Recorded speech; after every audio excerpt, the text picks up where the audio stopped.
Sampaikan kalimat yang singkat dan padat. Pokok hidupmu itu aku yang tanggung, kata Allah.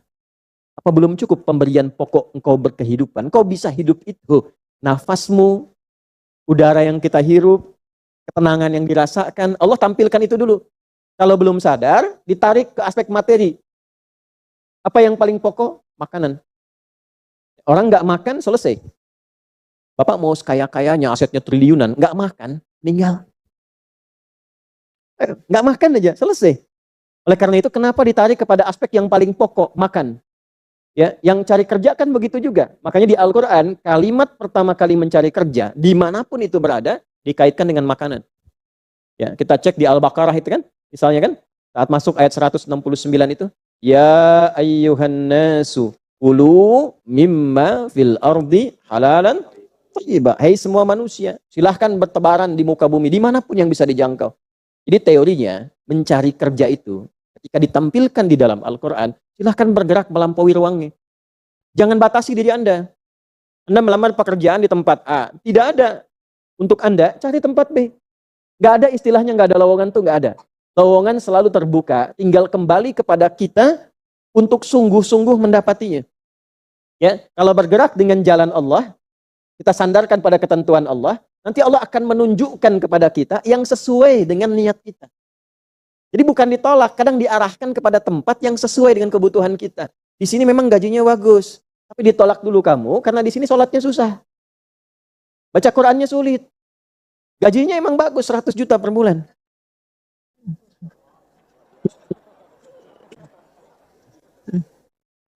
Tapi peluang selingkuhnya ada. Ya, peluang maksiatnya banyak. Sholat bisa tertinggal. Diarahkan dulu ke tempat lain, terbuka untuk Anda, 1 juta. Sholatnya enak, baca Qurannya enak. Coba kalau dalam suasana itu pilih mana? Udah, jangan pikirkan ketiga, saya nggak ada. Nggak ada pilihan ketiga. Ini untuk ngetes iman aja. Ya, ada satu pekerjaan, gaji 100 juta sebulan, nggak bisa sholat, peluang maksiat terbuka. Ada gaji 1 juta per bulan, sholat enak, baca Quran enak, kerja nyaman. Pilih mana? Yang 100 juta atau 1 juta? Ya, 1 juta, alhamdulillah. Ya, ibu tuh gitu kalau ibu-ibu. Saya tanya satu kalimat, jawabannya satu buku tuh. Ya, kalau bisa ada yang 100 juta bisa sholat, Pak Ustaz. Jadi gini, ini rumusnya ya. Ini jarang diketahui nih, tapi insya Allah kalau paham ini, insya Allah senang menikmati. Tapi jaga ya, ini rahasia di antara kita aja nih. Ini dalam fikih rizki itu ada 3 hal yang pokok. 1, rizki itu akan diberikan. Rumusnya ya, akan diberikan saat ikhtiar kita keluar. Apapun jenisnya. Sudah jelas itu. Ya. Itu ada di Quran surah ke-51. Ya, di ayat 22. Wa fis samaa'i rizqukum wa ma tu'adun. Dan di langit telah ditetapkan kadar rizkimu. Dan dijanjikan oleh Allah pasti diberikan. Nah, kapan itu diberikan? Ketika ikhtiar kita keluar. Jadi yang laki-laki, yang ikhwan ini, contoh ini, kita sudah siap saja untuk keluar, baru bawa map melangkah untuk menjemput rezeki Allah, ya, itu sudah ditetapkan keluar. Cuma sampainya kapan kita terima, nanti ada aturan lagi yang mengikat. Ya, sesuai dengan kadar niat nanti. Niatnya apa nih? Apakah mencari rezeki untuk kebutuhan dunia saja? Apakah mencari rezeki untuk mendapatkan ridha Allah? Ya kan? Niatnya bisa berbeda. Nah, berdasarkan niat itu, nanti Allah arahkan untuk mendapatkan yang terbaik. Tapi, berlaku hukum kedua. Ikhtiar Anda itu telah mengeluarkan rezeki dan tidak akan menguranginya. Ya, paham dulu sampai sini dulu ya. Pelan-pelan dulu. Handphonenya turun dulu supaya fokusnya nyimaknya maksimal ya. Supaya maksimal nyimaknya, tenang. Ini direkamnya bisa diulang nanti kalau supaya maksimal ngelihatnya. Jadi ini yang pertama dulu. Rezeki sudah ditetapkan, pasti diberikan. Cara Allah memberikan, kita bergerak, itu rezeki ditetapkan turun. Jelas? Nah, diterimanya oleh kita, nanti kembali berdasarkan ikhtiar kita dan niat kita untuk mendapatinya. Innamal a'malu bin, itu dalil hadisnya. Jelas ya, sampai sini dulu. Yang kedua, rizki tidak akan tertukar dan berkurang. Karena kadarnya sudah pas. Ya, tepat pas, tidak ada yang berkurang. Dan tidak akan tertukar. Kalau Anda yang berikhtiar, tidak mungkin datangnya ke teman Anda. Mustahil. Kalau kita yang berikhtiar, tidak mungkin kepada saingan kita. Itu mustahil. Ya, kan ada persaingan dalam bisnis kadang-kadang kan? Kalau Anda yang ikhtiar, tidak mungkin ikhtiar Anda hasilnya diberikan kepada lawan bisnis Anda. Itu mustahil. Pasti jatuhnya ke Anda juga. Tidak akan ke yang lain. Kecuali dalam satu bab. Bab rumah tangga. Ya, usaha ayah kadang diberikan rizkinya mengalir kepada anak, atau usaha anak akan mengalir kemudian dampaknya kepada orang tuanya. Itu sudah rumus. Ya, awas hati-hati. Jadi kalau Anda ingin mudah berkehidupan ke depan, didik anak dekat dengan Allah. Ketika anak itu jadi baik, keberkahan pada anak itu akan menular kepada kedua orang tuanya. Ya, Bapak Ibu pengen haji, nabung banyak, belum berangkat-berangkat, sudah antrian panjang. Itu kan? Tapi tiba-tiba ada orang yang tetangga anaknya penghafal Quran 30 juz, dapat hadiah haji, orang tuanya ikut, bapaknya ikut, ibunya ikut, gurunya ikut. Ya, jadi nanti ada 2 ayat di dalam Al-Quran yang menjamin usaha orang tua mengalir ke anak, usaha anak mengalir kepada kedua orang tua. Babnya keluarkan kalau ingin mudah. Nah, yang ketiga, nanti saya urutkan di papan tulis supaya memudahkan itu. Yang ketiga, ini yang paling penting untuk disadari, urut dulu ya. 1, rizki telah ditetapkan untuk diberikan sepanjang kita mau berikhtiar untuk menjemputnya.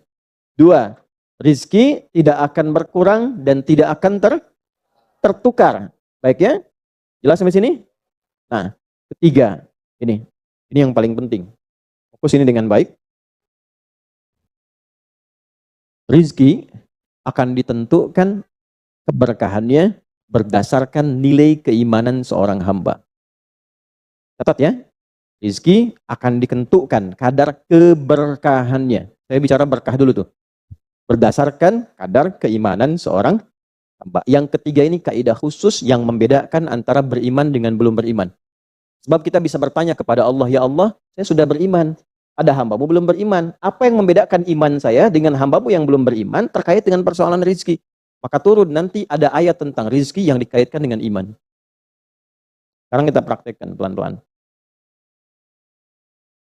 Ada rizki. Ada yang namanya rizki? Ada ya? Nah ini ya. Ini bab tentang Anda nih. 1, pasti diberikan sesuai kadar ikhtiar. Loh. Ya? 2, sifatnya tidak tertukar. Ya. Putri boleh tertukar, ada menteri yang tertukar, tapi tidak ada rezeki yang tertukar ya.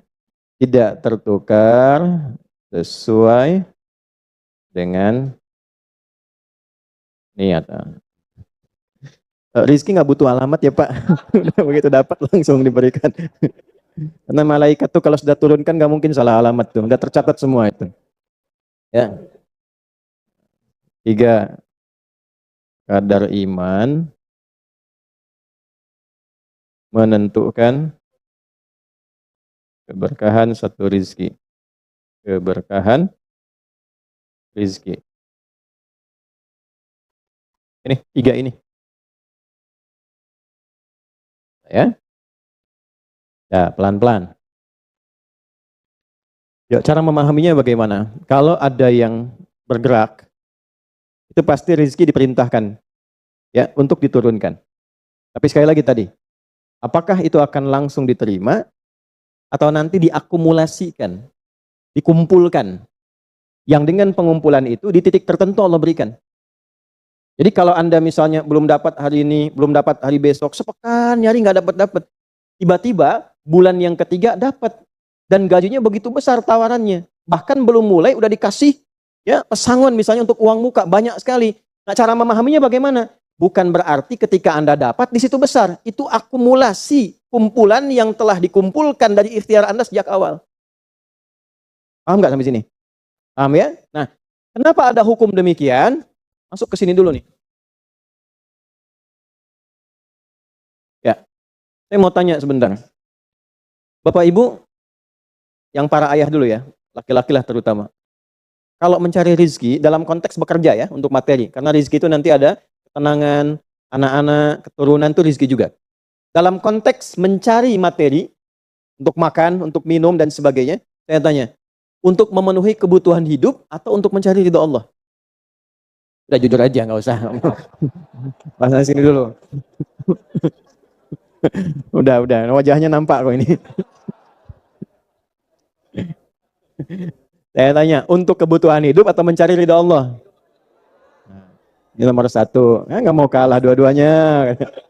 Ridho Allah. Ini sekedar dunia. Pelan-pelan ya. Ketika Anda mencari rizki hanya untuk dunia, maka yang berlaku hukum dunia. Ya. Semakin Anda bekerja keras, semakin Anda dapat. Semakin Anda kreatif, semakin mudah dapat. Ya, semakin pintar, semakin mudah dapatnya. Di sini tidak berlaku masalah iman. Karena semua sama, Allah tetapkan hukum dunia. Siapa yang bekerja keras, siapa yang mau kreatif, siapa yang punya inovasi, siapa yang makin pintar, mudah dia mendapatkan dunia. Ada ilmu menambah, dunia dapat. Man arada dunya, kata Imam Syafi'i, fa'alaihi bil ilmi. Siapa yang ingin menguasai dunia, dengan ilmu bisa dapat. Ini. Ada ilmu kreativitas, ada serius, sungguh-sungguh. Kerja yang serius, sungguh-sungguh. Kan? Di Tiongkok itu, kalau datang ke satu tempat, ketukin tiap pintu, nawarin barang. Ya, barang ditawarin, 1, 2, 3, 4, saking seriusnya. Orang mengerjakan apa, dia cari yang lain. Pernah dulu ada orang, bukan muslim, ke Saudi, mampir ke Jeddah, hanya untuk lihat jemaah haji itu beli apa. Setelah itu dia pulang ke Tiongkok, ke Cina, ya. Musim berikutnya itu made in China. Semua buatan Cina tuh, yang tasbih Cina, yang sajadah Cina, dan harganya jauh di atas harga-harga standar. Itu tuh. Jadi kalau misalnya orang serius, sungguh-sungguh, kreatif, inovasinya ada, bisa buat sesuatu yang orang lain nggak buat, dia bisa sukses. Hukum dunia. Gitu. Tapi semua apa yang didapatkan pun untuk memenuhi kebutuhan dunia saja. Nafsu ada di situ, persaingan ada di situ, ya, popularitas ada di situ. Makanya orang-orang yang kerjanya orientasi dunia, itu pada umumnya, maaf ya, pada umumnya, apa yang didapatkan hanya untuk memenuhi kebutuhan nafsunya saja. Selesai sampai sini. Nafsu itu kan nggak berhenti. Makanya perlombaannya berapa banyak.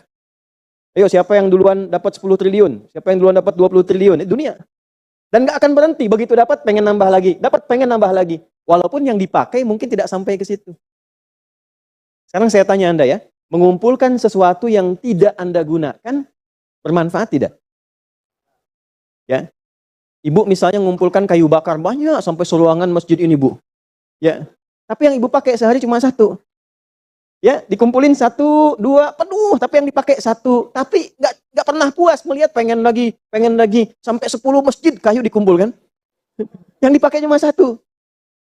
Kira-kira perbuatan semacam ini bermanfaat tidak? Nah, jika ada orang yang banyak bekerja, hanya membutuhkan sesuatu untuk memenuhi keinginannya saja, ketahuilah Anda terjebak dalam kehidupan duniawi. Mohon maaf sebesar-besarnya ya. Jadi kalau bekerjanya hanya untuk tambah tabungan lagi, cek saldo, bandingkan dengan teman-teman, tapi dari apa yang dikumpulkan tidak membuat Anda lebih baik. Ya, yang paling bahaya tuh gini, pas sakit carinya obat generik. Padahal kayaknya minta ampun gitu. Ya, yang itu menunjukkan bahwa ada sifat dunia yang menguasai. Pada diri pribadi pun bersifat masih kikir.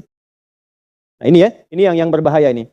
Ya, kalau bekerjanya nggak ada masalah, serius dapat nggak ada masalah. Cuma yang dapat ini mengeluarkannya seperti apa?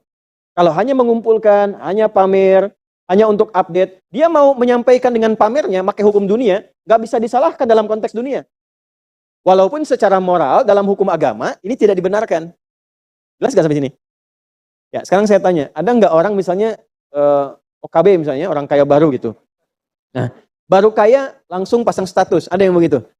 Ya, dapat mobil baru pasang status, ada yang begitu?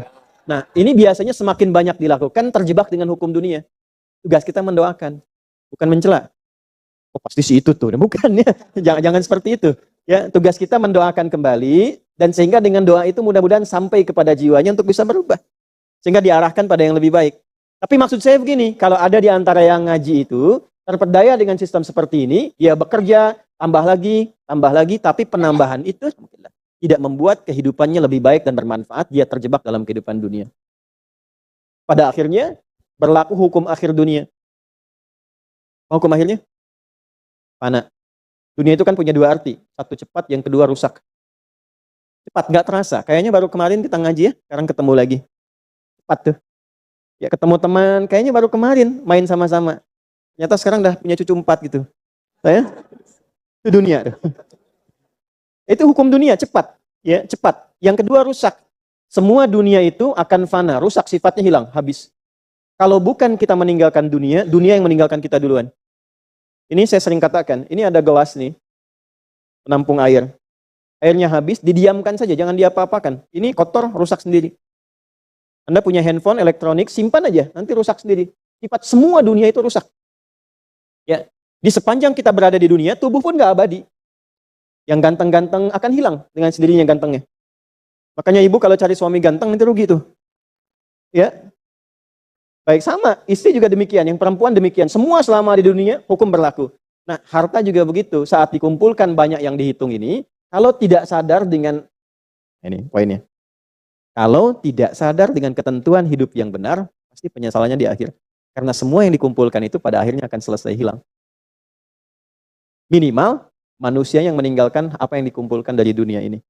Terkumpul 100 triliun. Hartanya kumpul. Manusianya kan meninggal juga. Ya kan? Selesai ya? Ya pertanyaannya, selama hidup yang kemakan berapa dari sini? Nah ini yang kemudian dikoreksi oleh agama. Dituntun oleh Islam. Tidak salah. Kalau bisa jangan 100 triliun, nanggung 1000 triliun, 2000 triliun, 3000 triliun. Kayak Abdurrahman bin Auf tuh, sampai 14.000 triliun. Kalau dihitung dengan kurs sekarang. Sampai 14.000 triliun. Tapi ternyata apa yang dikumpulkan itu membawa keberkahan untuk dunianya plus membawa bekal kebaikan untuk akhiratnya. 1 dari 10 orang yang dijamin masuk surga tanpa hisab adalah orang paling kaya yang pernah hidup di muka bumi ini. Salah satunya Abdurrahman bin Auf. Hartanya kurang lebih sampai 14.000 triliun. Tapi bisa menggunakannya. Dunianya sejahtera, akhiratnya terjamin. Jelas sampai sini? Ya, nah maka yang paling menentukan itu ini satu niat, yang kedua di sini aspek keberkahan. Dicarinya pakai iman.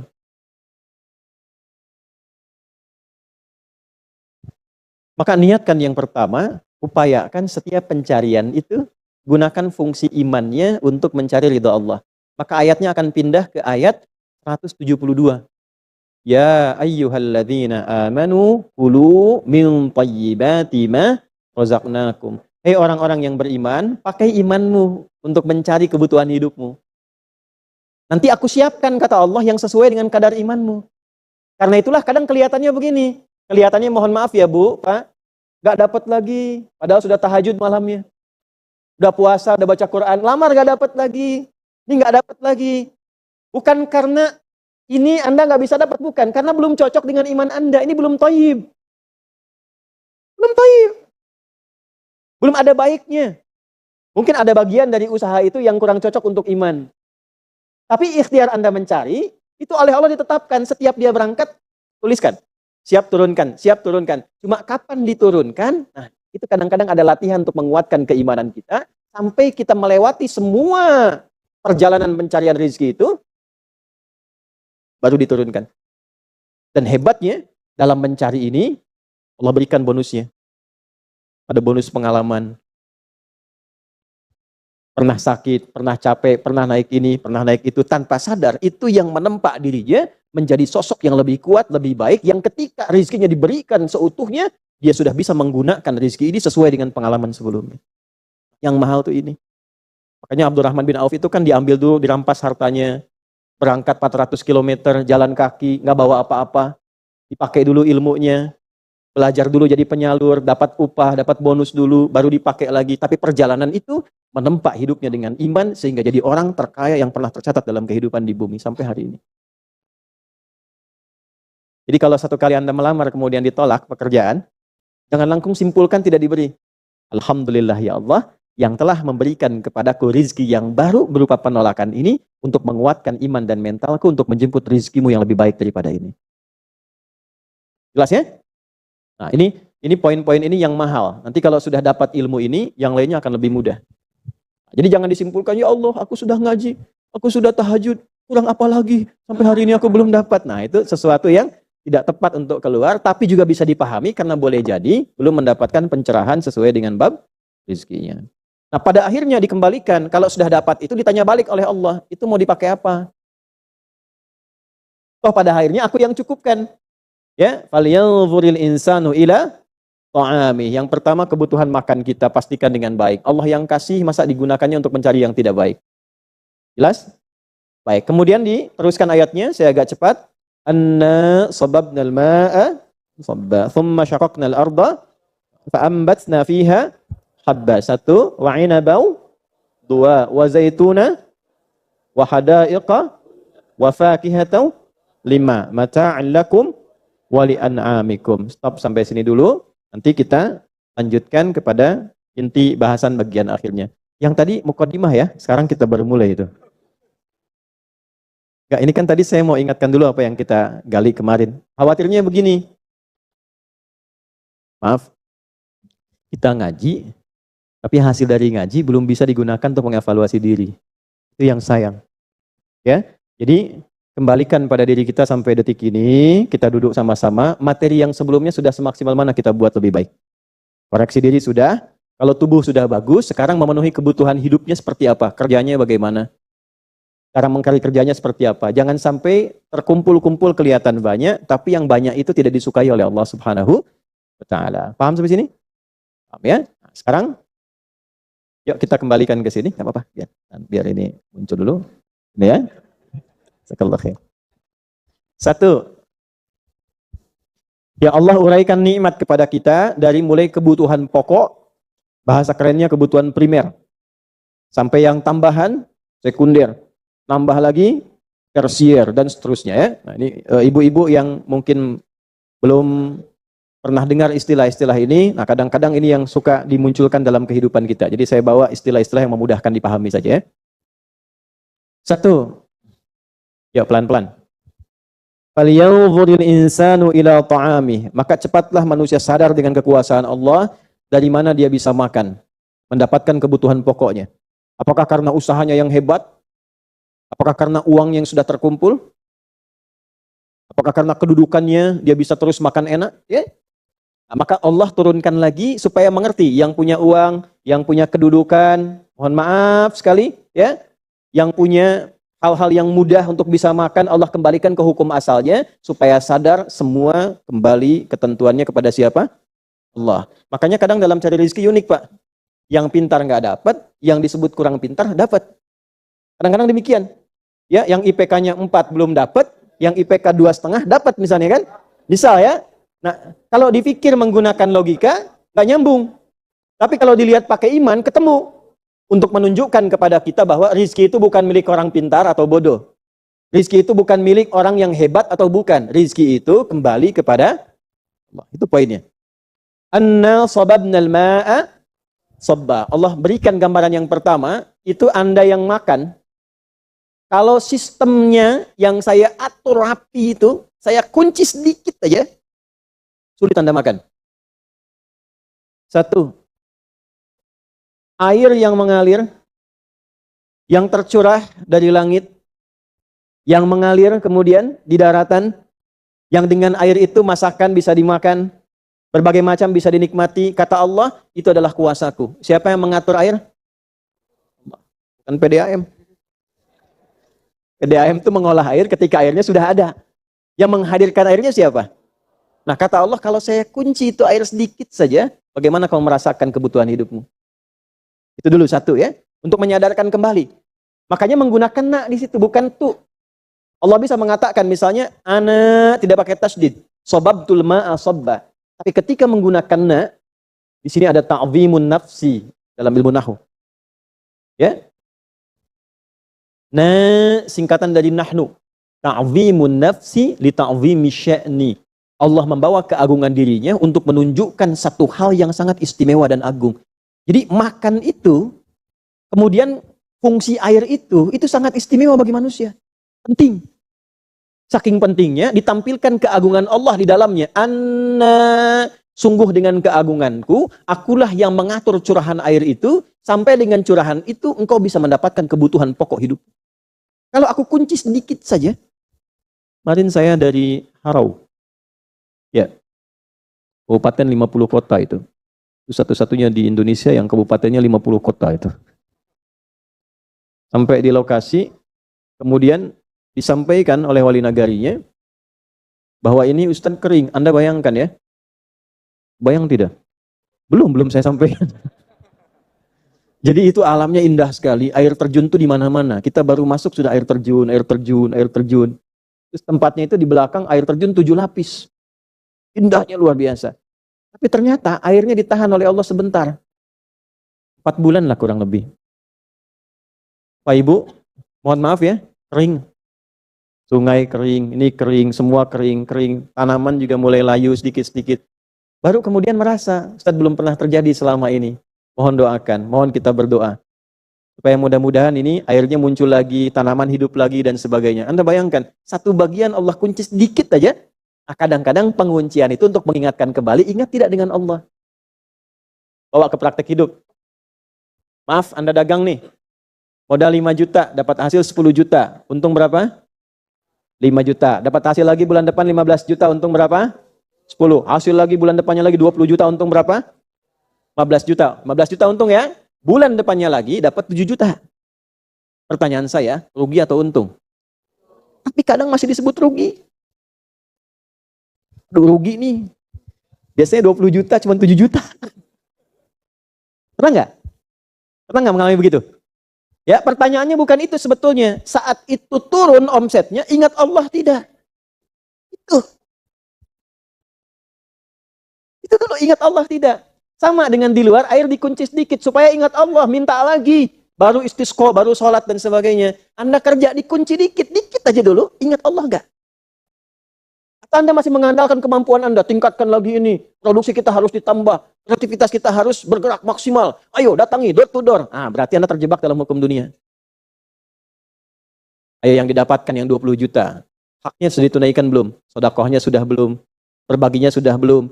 Jangan-jangan ada fakir miskin yang teriak haknya belum dapat.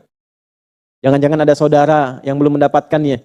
Jangan-jangan ada anak yang disekolahkan di tempat yang tidak kenal Allah. Supaya dikoreksi lagi. Orang cuma dapat 1 juta sebulan, anaknya bisa hafal Quran. Sekolahnya kenal Allah. Anda sepeda ada, motor ada, mobil ada, rumah luas, harta ratusan juta. Anak pakaian aurat kebuka. Kenal Allah tidak. Ngaji aja belum bisa. Terus berapa lagi harta yang Anda butuhkan untuk ditambah? Dikunci sama Allah sedikit supaya ingat. Terus dengan dikunci masih belum ingat juga. Dengan cara apa lagi diberikannya? Terus sampai habis. Baru setelah habis datang pengajian. Ini kadang-kadang nih, biasanya bertahap, nggak akan langsung tuh. Ya, tapi kalau angkuh, langsung. Ya, jadi ketika ada makhluk yang mengangkat terlalu tinggi, Allah akan jatuhkan terlampau rendah. Tinggi aja, rendah jatuhnya. Fir'aun tuh terlampau tinggi jatuhnya. Ya, maaf, sombongnya terlampau tinggi, ngaku Tuhan, ana rabbukumul a'la. Dijatuhkan oleh Allah karena di bumi tempatnya kurang rendah, ke laut langsung. Tenggelam. Sehingga orang mengatakan Tuhan tenggelam katanya. Tuhan kok tenggelam? Ya kan? Ini hukum nih. Ya, Anda punya kedudukan, punya jabatan, komentar misalnya apa saja. Ya, komentar yang menunjukkan Anda tinggi, orang lain rendah, itu nggak akan tunggu lama. Seketika selesai. Habis. Bisa kehormatan, bisa hartanya habis, bisa macam-macam dan sebagainya. Jelas di sini? Ini bagian pertama ya. Jadi anna sababnal ma'a sabba. Ini contoh. Dengan keagunganku, aku yang mengatur curahan air itu untuk mengalir dengan melimpah. Kalau aku kunci, selesai. Nah, bagaimana cara membaca ini? Pakai ilmu balaghah. Dengan sistem majas. Praktekkan dalam hidup, jangan hanya dipahami air saja. Makanya ada ilmunya untuk baca Quran itu. Tafsir itu ada ilmunya, minimal 5. Ada berapa? 5. Ada matnul loghah, 1. Ada nahu, 2. Ada sharaf, 3. Ada ma'ani, 4. Ada bayan, 5. Ke-6, nanti ada tambahan badi'. Ke-7 ada arud, ke-4 ada adab, ke-8 ada adab. Kalau mau ditambahkan. Yang 5 ini kalau kita pakai, ini kan contoh. Praktekkan dalam hidup. Coba rizki kalau dikunci, sehat kalau dikunci, sehat rizki bukan? Nah, saat sehat dipakai nggak? Sholat jamaah nggak? Baca Quran nggak? Coba dibanding baca Quran dengan cerita gosip, lebih banyak mana lisan digunakan? Lebih banyak yang kotornya kan? Nah, coba bandingkan lagi. Kalau lisan itu mulutnya sudah Allah kunci dikit aja, sakit gigi dikit aja. Nah, udah susah tuh. Makanya mumpung masih sehat, ihtanim khamsan qabla khamsin. Gunakan 5 sebelum 5 datang yang lain. Salah satunya sehat dipakai sebelum datang sakit. Sakam itu sakit yang membuat penyesalan. Ya Allah, kenapa saya nggak gunakan kaki untuk ke masjid? Ya Allah, kenapa lisan saya tidak digunakan untuk baca Quran misalnya? Nah, ini pakai. Jadi kalau dikunci sedikit dari apa yang kita dapatkan, langsung ingat rumusnya. Ingat Allah. Nih. Tas ya?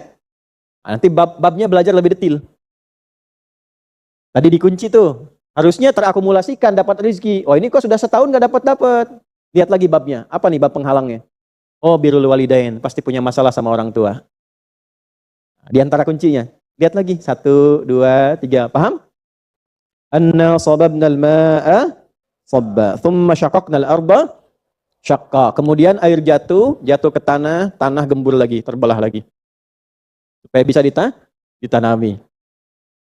Ini yang bertani, berkebun, kami itu kan di Gerakan Indonesia Menanam, itu swadaya ya, tidak dibiayai oleh pemerintah, itu kami yang sama-sama dengan teman-teman. Dan mengambil dari Saripati Al-Quran, makanya memberi contoh kalau dekat dengan Allah, tanah yang mati pun bisa hidup lagi. Ya, ternyata setelah diteliti oleh para ahli, yang kita kemudian seleksi, kumpul bareng-bareng, di dalam tanah itu ada yang namanya mikroba. Mikroba itu hewan kecil yang tugasnya menggemburkan tanah lagi. Dan dia aktif. Ketika ada hujan, terbuka, aktif lagi. Dengan kuasa Allah itu bisa terbuka kembali. Ya, ada yang nanam padi, nanam singkong, nanam macam-macam. Kadang-kadang mau nanam padi dibajak dulu kan ya. Dan seterusnya. Nah, kita diajarkan oleh Allah. Kenapa kadang yang ini hujan deras, yang ini rintik-rintik, yang ini kecil. Hujan deras Allah atur. Yang ini deras, karena ada tanaman yang mungkin butuh lebih banyak air. Ada tanah yang harus gembur lagi. Tapi intinya adalah, yang membuka peluang rizki dari tanah pun siapa? Jadi yang punya peluang rizki itu bukan karena manusianya, bukan perusahaannya, bukan karena andanya. Yang punya siapa? Maka cara paling singkat, dekati, bangun akses yang kuat dengan Allah supaya peluangnya terbuka. Ini contoh kecilnya seperti tanah. Contoh besarnya apa? Kalau ingin membuka peluang rizki dalam apapun kehidupan, pakai cara cepat. Anda hukum dunia aja sekarang ada ordal katanya tuh. Orang dalam, ya. Apa kesimpulannya? Supaya dapat akses kan? Ya kan? Sekarang kalau Anda punya akses yang lebih baik, lebih bagus, lebih mulia, kenapa tidak kita gunakan? Yang punya rezeki Allah, yang punya ilmu Allah, yang punya kekayaan siapa? Kenapa kita tidak bangun kedekatan dengan Allah sehingga akses kita bisa lebih mudah? Paham sampai sini? Ya? Nah, membangun akses kepada Allah dengan modal iman itu, aksesnya disebut takwa namanya. Apa namanya? Takwa. Saya keluarkan sini ya. Takwa. Jadi iman ini cahayanya, modal dasarnya. Takwa ini jembatannya. Bangun aksesnya. Nanti diturunkan dari takwa, dipancarkan. Apa yang disebut dengan ibadah. Kan begini, saya punya modal iman, ingin mendekati Allah pakai jembatan takwa. Bagaimana cara memfungsikan takwa, menggunakan takwa? Nah, bentuknya ibadah. Maka dari sini muncul sholat untuk mendekati Allah. Di sini muncul puasa. Di sini muncul baca Al-Quran. Untuk mendekati siapa? Nanti kalau sudah terbangun ke sini kedekatan kuat, apa saja diturunkan? Dibuka langit dan bumi. Dari mana taunya? Quran surat 7. Ayat berapa? 96. Walau anna ahlal qura amanu iman wattaqau taqwa la fatahna alaihim barakatim minas sama'i wal ard. Kalaulah satu penduduk kampung. Ibu yang pakai seragam dari mana ini? Tegal. Kalaulah satu Tegal. Satu penduduk Tegal meningkatkan imannya dan menggunakan iman itu untuk menaikkan takwanya kepada Allah. Salatnya rajin, pengajiannya rajin, puasanya rajin, doanya rajin. La fatahna alaihim barakatim minas sama'i wal ard. Demi keagunganku, kata Allah, aku buka semua pintu keberkahan di langit dan di bumi. Nih, tidak cukup dengan amin. Ini buka dulu tuh. Tuh. Ini kan yang dicari. Makanya yang dibuka oleh Nabi itu, yang diajarkan bukan ilmu dunia dulu. Dibuka imannya dulu. 10 tahun di Mekah, 10 tahun di Madinah. Yathrib kan awalnya. Begitu imannya dibuka, dekat dengan Allah sudah luar biasa. Maka apa yang terjadi? Kota yang tertinggal jadi maju, jadi mencerahkan, berubah jadi Madinah Munawwarah, menyebar ke tempat lain. Itu kurikulumnya begitu. Yang dikuatkan imannya dulu. Pak, cari kerja itu gampang, Pak. Yang tidak mudah itu cari kerja pakai iman. Kalau cuma cari uang, Pak, modalnya gampang. Di depan aja nggak pakai apa-apa. Ayo, Pak, kanan, kiri, masuk kanan, kiri. 2.000. Makasih, Pak. Kan? 5.000. Makasih, Om. Ya? Kemarin dia bilang Bapak, sekarang Om. Kalau cuma untuk dapat uang, mudah. Tapi cari pakai iman, itu mesti latihan. Makanya kalau dilatih sehari belum dapat, setelah kita menguatkan iman, alhamdulillah. Hari kedua lagi, hari ketiga lagi, sampai kita merasa iman kita kuat, dan merasakan kedekatan dengan Allah, sehingga mengatakan saya punya Allah nih. Hari ini saya nggak dapat, alhamdulillah nggak apa-apa. Yang penting Allah masih membersamai saya. Kalau sudah rasa itu ada, Pak, min haitsu la yahtasib, nggak nyari, datang sendiri. Ibu nggak percaya silahkan. Di semua bab kehidupan, Jadi aktivitas kita itu sampai ke tingkat tertingginya, sampai kita merasakan punya Allah itu dulu. Ibu kalau punya masalah di rumah tangga, tapi masih merasa punya Allah, itu ringan. Insya Allah, pasti Allah berikan solusi, pasti berakhir. Ya. Fa'ambatna fiha habba. Maka dari air yang tercurah ini, tanah yang sudah terbuka, muncullah biji-bijian. Ini biji-bijian ini tanaman pokok, padi, kan? Jagung. Maksudnya asal dari makanan apa? Pokok. Ini yang pokok-pokok. Ya. Beras, jadi nasi, itu kan? Ibu apa makanan pokoknya? Beras, sama kayak ayam beras deh. Nasi, cuma asalnya dari beras. Beras itu masuknya habba. Ambatna fiha habba. Baik, beras itu bisa tumbuh nggak kalau nggak ada air? Tidak, karena padi itu tumbuhan air. Sekarang airnya dari mana? Allah kunci sedikit air. Ibu, kalau air ada sudah kumpul, diatur oleh petani, itu airnya sudah ada. Kalau airnya nggak ada, bisa nggak tumbuh berasnya? Padinya bisa tumbuh. Jadi yang punya air siapa? Berarti kalau kita makan nasi dari beras itu, di situ kemudian maaf, ada airnya sebelumnya mengalir, yang ngasih Allah, yang numbuhkan padinya Allah, sampai kita makan. Berarti yang kita makan dari siapa sumbernya? Sekarang saya tanya ibu, bapak, nih mas, kalau saya kasih 50.000, apa yang disampaikan? Gini, biar gampang nih saya contohkan.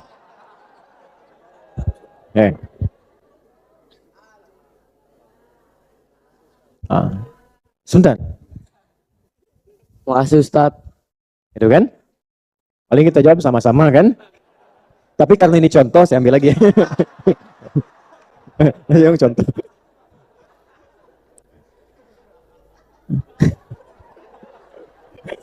Udah.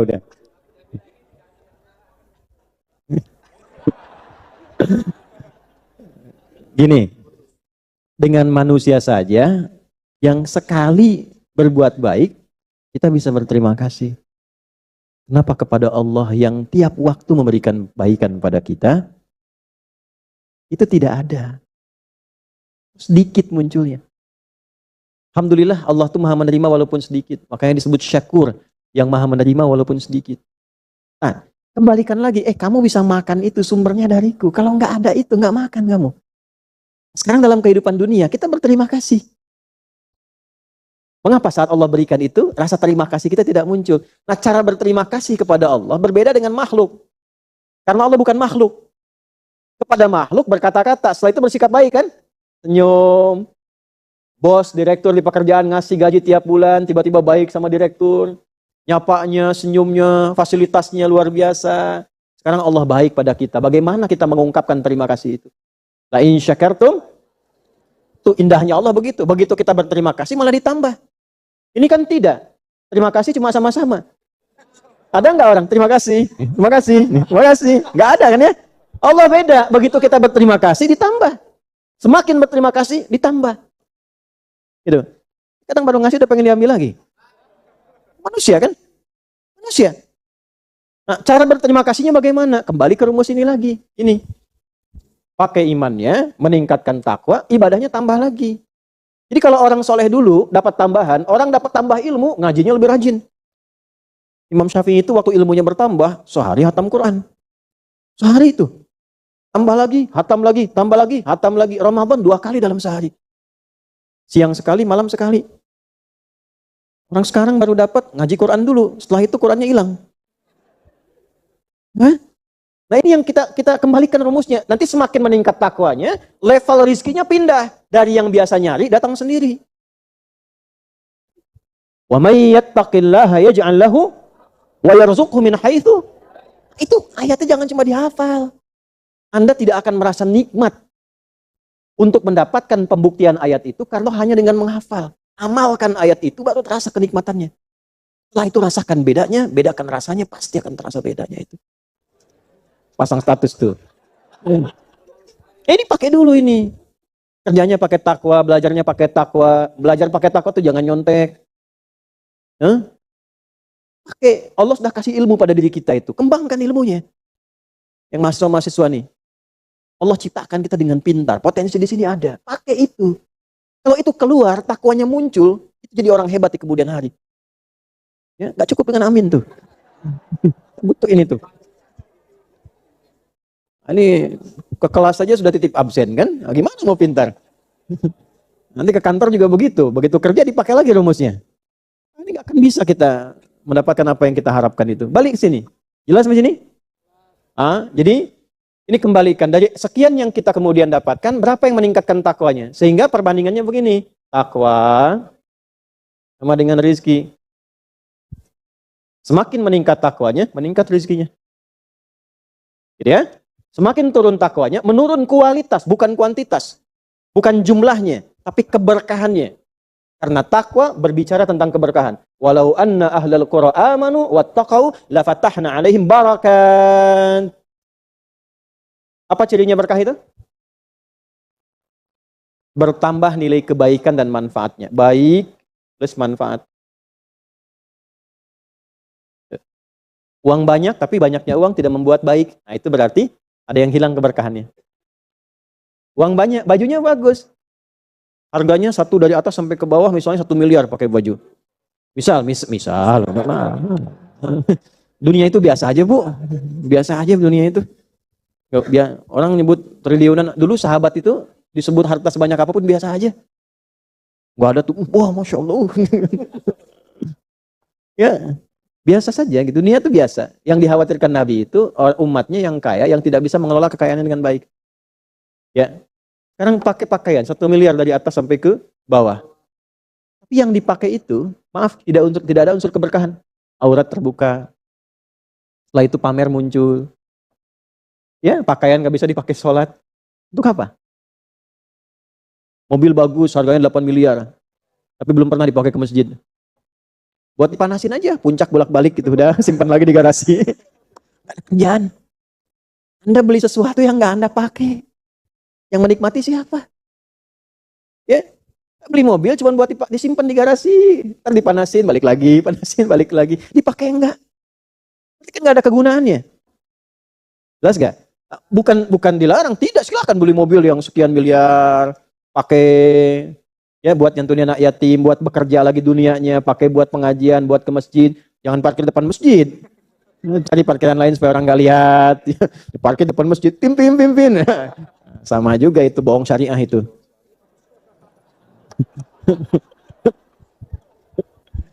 Menggunakan syariat untuk bohong. Itu maksudnya, jangan dipotong nih.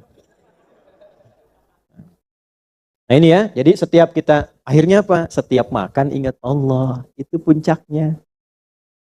Setiap makan ingat siapa? Ada kiai kita, itu orang soleh sekali. Tapi saya nggak akan sebutkan namanya.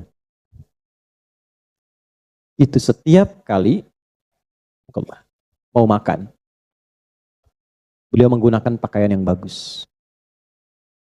Minimal pakaian yang rapih menutup auratnya. Minimal. Setiap mau makan. Padahal makannya sederhana. Walaupun nggak mewah, makan. Muridnya tanya, guru, saya amati kenapa setiap mau makan, penampilan Anda itu begitu rapi, baik, bagus. Apa jawab beliau? Saya malu kalau menggunakan pakaian yang kurang bagus untuk mendapatkan rizki dari Allah. Karena ketika saya makan ini seakan saya mendapatkan hadiah dari Allah. Jadi malu disaksikan Allah menerima hadiah menggunakan pakaian yang tak layak. Makanannya biasa, tapi beliau menggunakan pakaian yang baik. Jadi menerima makanan itu saat mau makan, merasakan ini Allah sedang ngasih nih, sedang diperhatikan Allah. Saya malu dilihat Allah, mendapat hadiah dari Allah, dilihat Allah menggunakan pakaian yang tidak Allah sukai. Ya, bukan dilarang pakai kaos, nggak apa-apa. Ya, cuma sampai sedalam itu gitu, rasanya itu. Nah, punya nggak rasa sampai ke situ tuh? Nah, coba berlatih tuh. Jadi ketika menerima sesuatu itu yang terasa itu kenikmatan punya Allah. Kalau sudah sampai situ itu terima kasih semua tuh. Nggak ada mengeluhkan masalah nikmat tuh nggak ada. Alhamdulillah ya Allah, terima kasih. Ada makanan sedikit, alhamdulillah ya Allah, terima kasih. Saya masih punya Allah. Yang mahal tuh itu. Ini udah dapat banyak, belum ingat. Menu udah banyak, Masya Allah, masih belum ingat. Butuh berapa lagi? Makanya Nabi kan ngajarkannya sederhana. Idza quddimat ta'amu, jika makanan sudah dihidangkan, khudh biyaminika ma yalik, ambil dengan tangan kananmu yang paling dekat denganmu. Tsumma sammillah, au qala bismillah, au qul bismillahirrahmanirrahim. Lalu bacakan nama Allah, bismillahirrahman. Semua yang baca bismillah ketika makan dan minum, pertanyaannya, apakah saat makan minum ingat Allah? Nah, nanti level ingatnya ada dua. Ada dua. Pelan-pelan ya. Level ingat secara fikih sehingga tidak menyentuh makanan kecuali yang dikehendaki Allah. Dan kalimat bismillah itu kalimat sakral. Ada nilai di dalamnya, nilai keagungan. Makanya nggak ada orang bismillah minum yang haram. Minum bir bismillahirrahmanirrahim misalnya. Nggak ada. Dan ketika orang bercanda menggunakan itu dikecam sama semesta. Semua akan marah. Disebut penistaan. Karena kalimat mewah, kalimat istimewa. Karena itu Anda makan, minum, berpakaian, menggunakan apapun dengan asma Allah, pasti memastikan membeli, menggunakan, memakan, meminum, memakai hal yang Allah sukai. Level 1 itu. Level 2-nya yang tertinggi, bismillahirrahmanirrahim itu menghadirkan syukur pada diri kita. Terima kasih ya Allah, masih bisa minum. Terima kasih ya Allah, masih bisa makan. Terima kasih ya Allah, masih diberikan hadiah pakaian. Itu kalau sudah begitu, levelnya ditambah lagi sama Allah. Tapi nambahnya sesuai dengan kebutuhan imannya.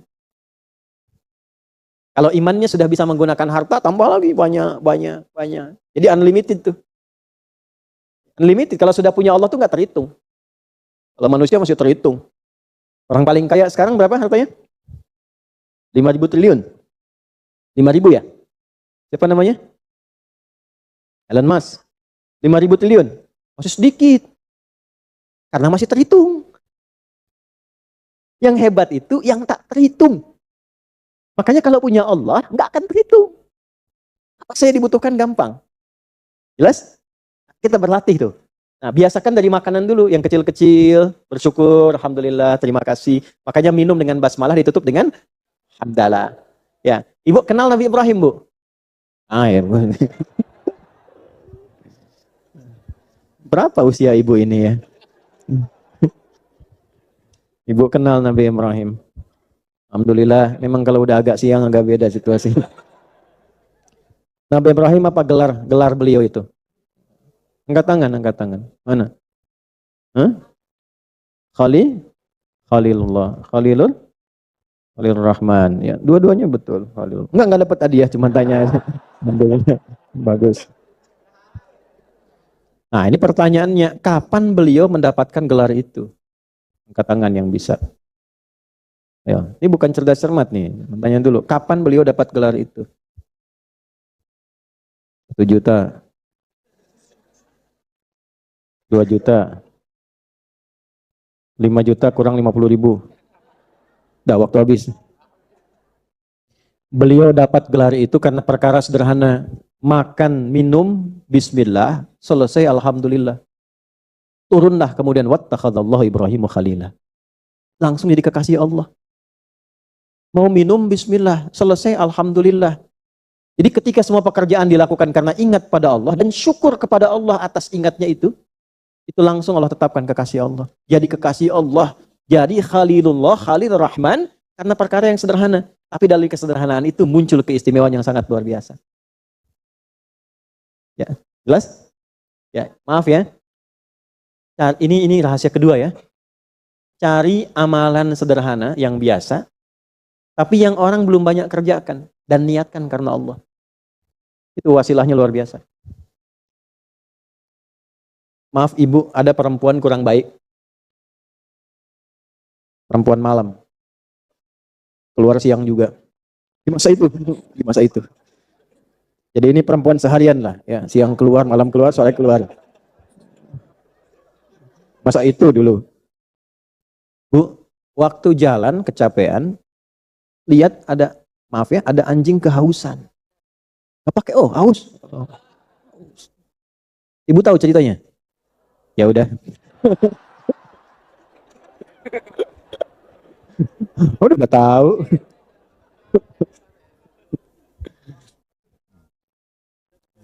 Lalu beliau putuskan untuk memberi minum kan? Ada riwayat menggunakan bagian alas kakinya, ada riwayat menggunakan satu benda di situ, kemudian ke satu sumur, kan perjuangan tuh ngambil air. Lalu diberikan air itu kepada hewan tadi, dan dengan pemberian air itu, dia niatkan setulus-tulusnya itu, untuk memberi itu, maka anjing itu mendapatkan satu kenikmatan baru, kehidupan yang baru dengan izin Allah, dan kemudian singkatnya dia hilang rasa hausnya dan beraktivitas lagi. Apa yang terjadi? Ternyata amalan kecil itu yang tidak banyak dilakukan orang, itu yang mengantarkan dia mendapatkan rahmat Allah. Ada satu keterangan menyebutkan dengan amalan itu, Allah berkehendak menghapuskan kekurangan dia, dosa-dosa dia, bertobat dengan itu. Ada yang merinci, dia melihat anjing ini yang dihinakan manusia saja, yang terhina, yang disebut najis, yang segala rupa, ternyata ketika mendapatkan air dia bisa hidup lagi dengan kehidupan yang baru.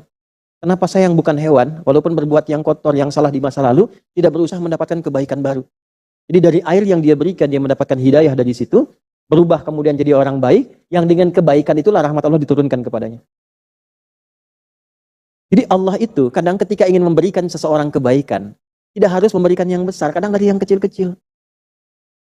Jadi walaupun Anda mendapatkan pekerjaan dengan gaji yang kecil, tapi di situ ada kenikmatan untuk mendekati Allah, ambil aja dulu. Nikmati gitu. Tapi yang mahal itu apa? Rasa syukurnya, terima kasih ya Allah. Saya diberikan kesempatan untuk mendapatkan rezeki darimu. Nah itu yang mahal. Kalau sudah bisa mendapatkan nikmat itu, bisa mengolah harta dengan baik, baru yang banyak datang.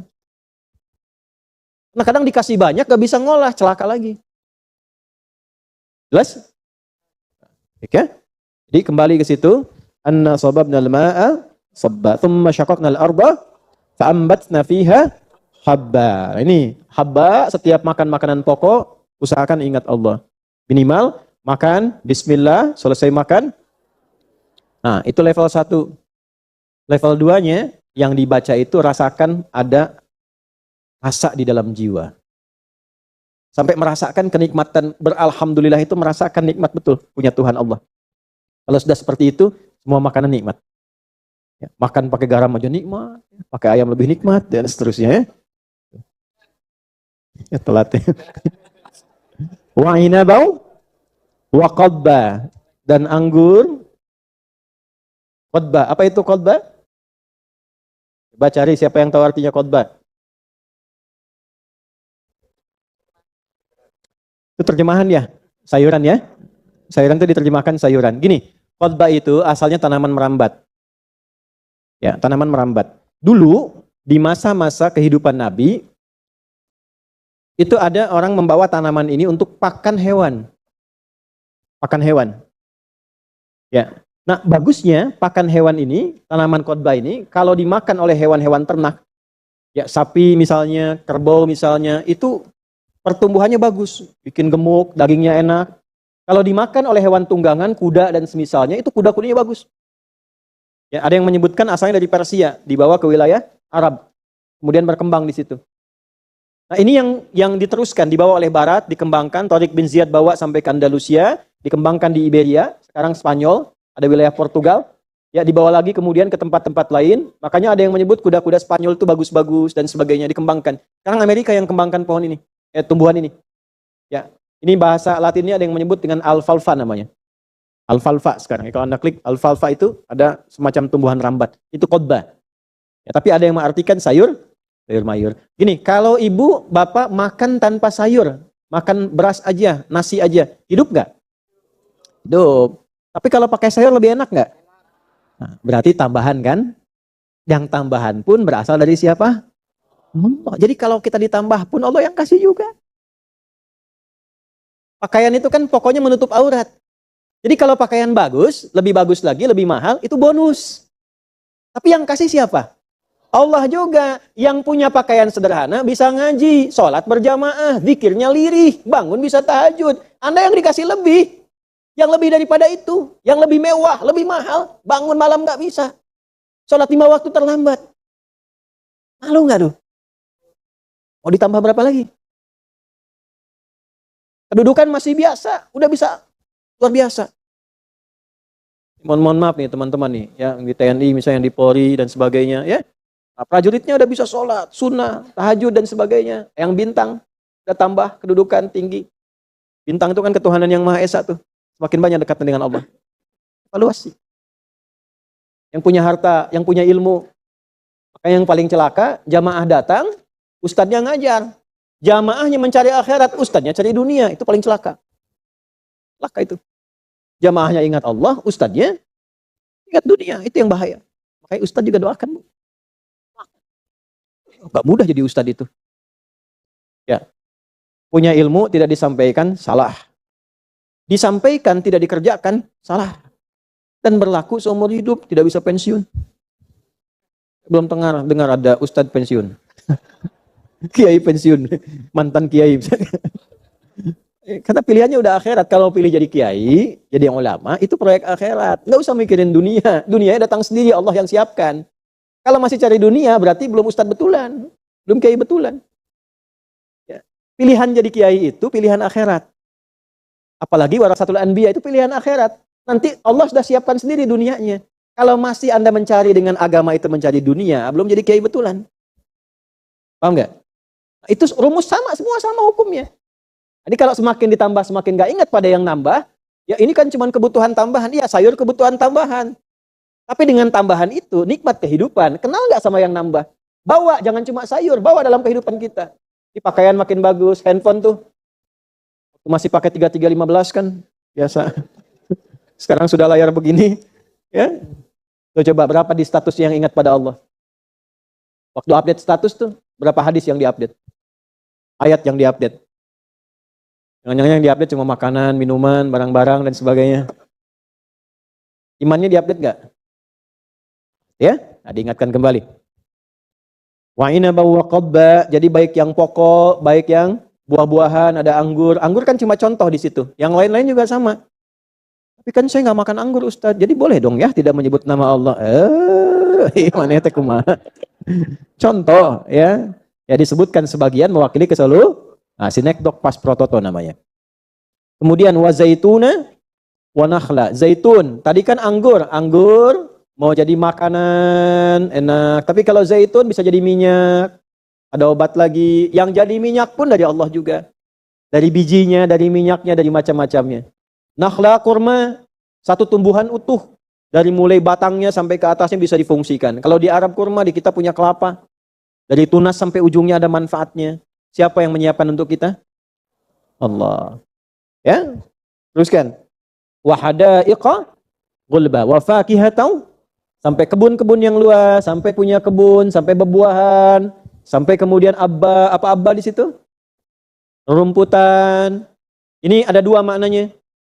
Ada makna umum, Anda lihat rumput, Allah yang tumbuhkan. Ada kebun-kebun indah, ke Sumatera, ke Sulawesi, kebun, Masya Allah hutan, sampai jadi hutan bagus. Sampai ke Papua, bagus-bagus. Itu punya siapa? Allah. Ya teman-teman di Papua tuh, Masya Allah, tetangga tanam mangga, begitu tumbuh, datang yang lain. Ya, kakak, ini mangga punya Tuhan kah? Wah, kan ya, betul punya Tuhan ya. Ada yang merawat, saling mencintai, berbagi, menyayangi, semua. Kalau sudah pakai ain rahmah itu, ya cara pandang dengan rahmat, saling mencintai. Oh ya betul, kakak ini punya Tuhan, ayo kita nikmati sama-sama. Indahnya dalam Islam tuh kakak, kalau ini ditanam, ini tumbuh, ya ada buahnya, kakak juga boleh. Ya, asal minta izin. Sampaikan. Nanti saya izinkan sekarang kapan saja. Ayo, makan, ambil. Nikmat hiduplah. Ya, jelas ya? Ya, kemudian bawa lagi ke dalam makna yang kedua, makna jauhnya. Ya, makna pertama tafsir, makna jauhnya takwil namanya. Ya, ada tafsir, ada takwil. Yukhrijul hayya minal mayyit. Allah menghidupkan kehidupan dari yang mati. Apa contoh tafsirnya? Ayam dari telur, ya kan? Telur, kan nggak ada kehidupan dalam telurnya, belum muncul kan? Tapi tiba-tiba berkembang terus jadi keluar anak ayam.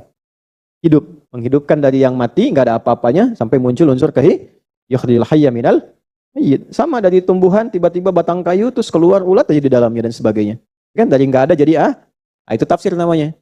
Tapi ada takwil. Apa di antara makna terdalamnya, terjauhnya apa? Menghidupkan yang hidup dari yang mati. Ibnu Abbas mengatakan radhiyallahu taala anhuma, yukhrijul iman minal kufr. Imannya hidup dari yang tadinya nggak ada. Dari belum beriman jadi beriman, dari iman lemah sampai iman kuat, sampai hidup kembali.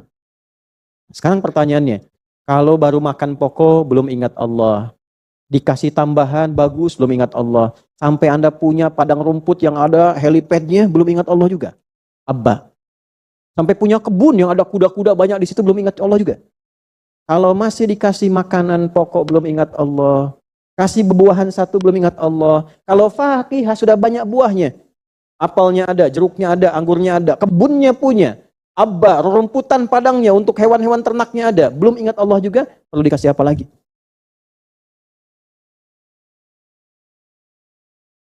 Mata'an lakum wali.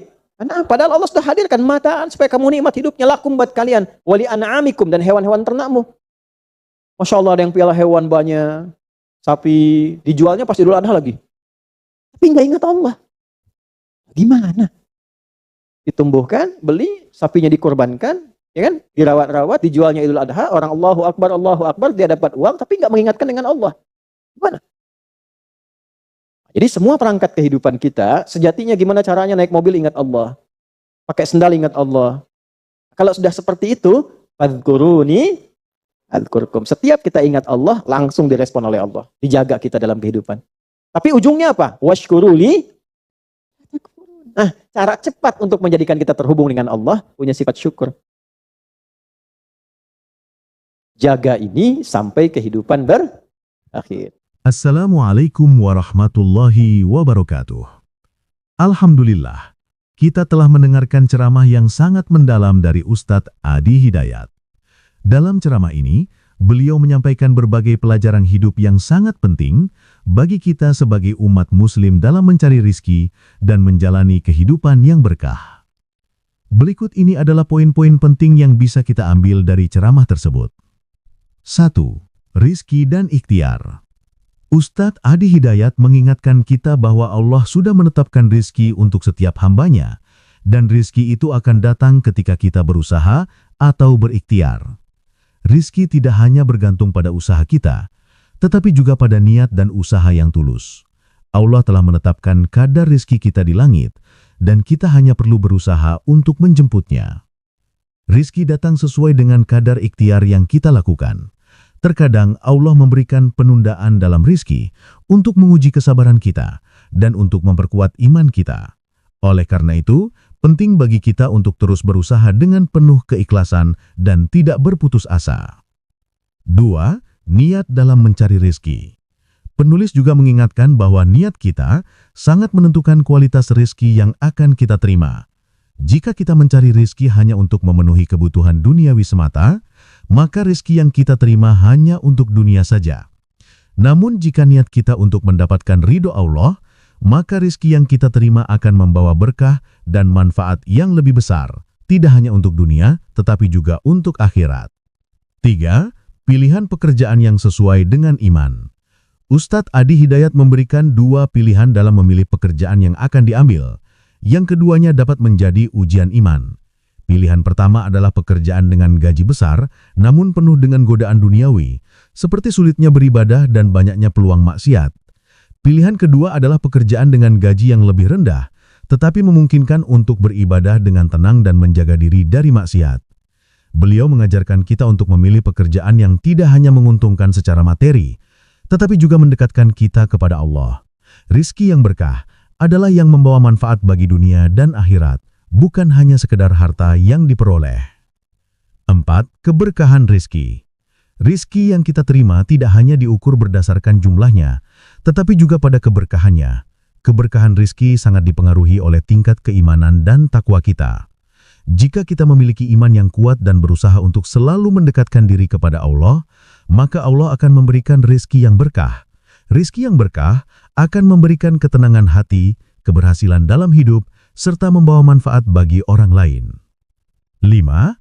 Syukur dan takwa sebagai kunci keberkahan.